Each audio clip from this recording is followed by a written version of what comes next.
আসসালামু আলাইকুম সবাইকে। রাসূল সাল্লাল্লাহু বলেছেন যে ৩ ব্যক্তির দোয়া নিঃসন্দেহে কবুল হয়।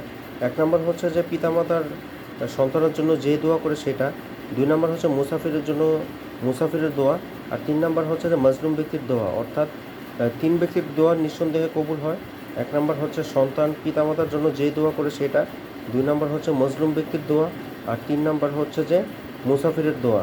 এটা হচ্ছে সহিহ বুখারী শরীফের হাদিস।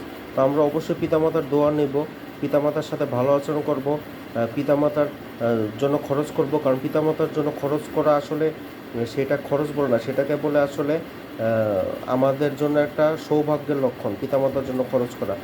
আর মজলুম ব্যক্তির যদি কোনো অত্যাচারিত ব্যক্তির জন্য বদদোয়া করে তাহলে সেটা লেগে যায়। আর মুসাফিরের জন্য, মুসাফির যখন সফরে থাকে তখনও দোয়া কবুল হয়। মুসাফির হচ্ছে মুসাফির আসলে, মেহমান আসলে আল্লাহ রাসূল খুশি হতেন, আল্লাহ তাআলাও খুশি হয়। আল্লাহ তাআলা তার উপরে খুশি হয় যেই বাড়িতে খুশি হয়ে তার বাড়িতে মেহমান পাঠায়। কাজে আমাদের উচিত যে পিতামাতার জন্য সর্বোচ্চ স্যাক্রিফাইস করা, পিতামাতার জন্য খরচ করাকে সৌভাগ্য বলে। আর যাদের পিতামাতা নেই তাদের জন্য দোয়া করা, রাব্বির হামহুমা কামা রাব্বায়ানি সগীরা। আর মুসাফিরের দোয়া, মুসাফিরের সাথে ভালো আচরণ করা, তাদের যথাসাধ্য সেবা যত্ন করা।